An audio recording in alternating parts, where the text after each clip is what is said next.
Listen, kids, vice presidents do a lot that goes unnoticed. You know, like starting $1 trillion bank, slaying French chicks, and blasting away Alexander Hamilton. It's Aaron Burr on today's Motivated Moments in History.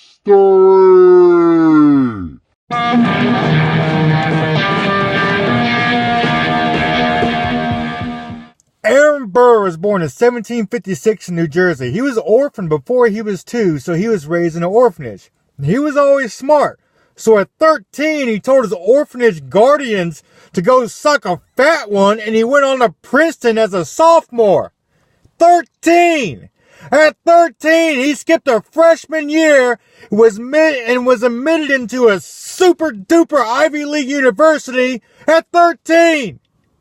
And here we are today with our 13-year-olds huffing glue, eating Tide Pods, snorting condoms, and bitching about having no allowance.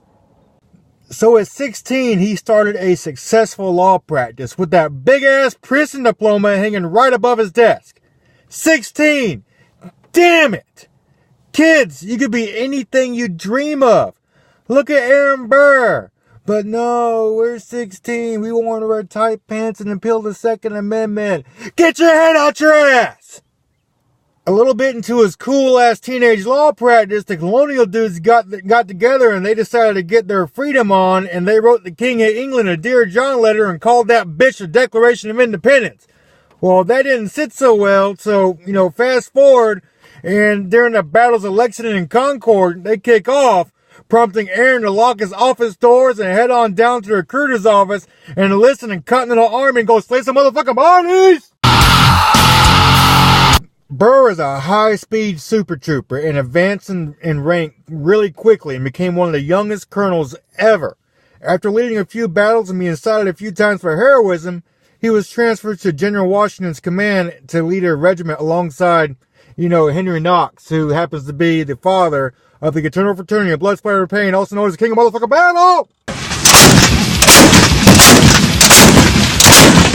Burr continued his East Coast ass-kicking tour, and a few years later, the Brits walked away with their tails tucked between their red-coated vaginas, and America was now free and clear of the newest big-dick boss in the neighborhood. Well, Burr went back to New York, reopened his law practice, which led him to transfer into the political arena. Well, during this time, he met the smoking hot wife of a dead British officer, and after smashing that poon into oblivion, they got married and had a daughter whom he taught 4 different languages and gunfighting. As a New York Attorney General, he worked hard for equality and fought for voting rights for women and former slaves.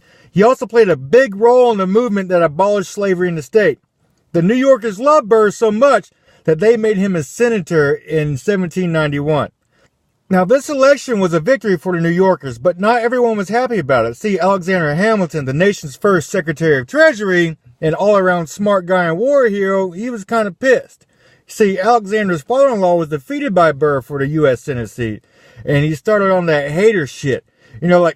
He got his brother-in-law to get into a duel with Aaron, and they did, but no one was successful in shooting each other, so they high-fived and walked away from the spot. Usually that would end the feud. But Alexander was still pissed, and Aaron, he got mega petty and started to one-up that motherfucker in everything he did. For example, Alexander started a bank in New York, which was the first bank in the country. Not to be outdone, Aaron Burr decided to start his own bank. You probably have heard of it. Chase Manhattan. You know that bank with those cool-ass looking cards in 85 countries across the globe? Yeah, that one. In 1800, he was asked to run alongside TJ as a vice presidential candidate. And like everything else he did, he won that bitch too. So now, not only did he beat Alexander Hamilton in the banking game, beat out his dad-in-law for a Senate, and nullify his brother-in-law's duel attempt, he now has the professional means to send Alexander some hate mail with the letterhead of Vice President of the United Motherfucking States. Alexander Hamilton kept trolling Burr throughout the election process and well into his VP gig. Burr and TJ, they never got along, and it was obvious that he would not be on the ballot for the next presidential campaign, so he started dropping hints of running for governor of New York. Guess who showed up to stop that shit? Yep, it was Alexander Hamilton, the great hater of the 19th century. Alex started running a smear campaign and sending out some bogus ads and articles and all that stuff, and started to mean, it just really started to rub Aaron the wrong way. Well, Burr decided to write Alex a letter. I mean, saying like, "Shut your trap, dickhole," and Alex wrote one back saying some childish shit like, "I know you are, but what am I?" And this letter writing argument soon became more and more and more heated than the comment section of a non-binary gender Facebook page that I frequently troll the shit out of. After a series of angry words and stuff, Burr decided to up the ante and duel that bastard. So the two set out and met each other, and the duel commenced. Alex was the first to shoot, but that bank nerd sucked a pistol, so his bullet went wide the fuck left like a Blair Walsh field goal, and then Burr, being a man of his word, pulled the trigger and slaughtered that dork clear into the spirit realm. Well, at the time, dueling was outlawed and was considered first-degree murder. Burr knew this, but he did it anyway. So after he murdered Hamilton, arrest warrants were issued for him, but what did he do? He didn't run from the cops. He didn't turn himself in. No, he went right back to his office and resumed being the vice freaking president. Well, after his bid in D.C. was up, he moved out west and tried to build an empire and started his own country in the newly purchased Louisiana territory.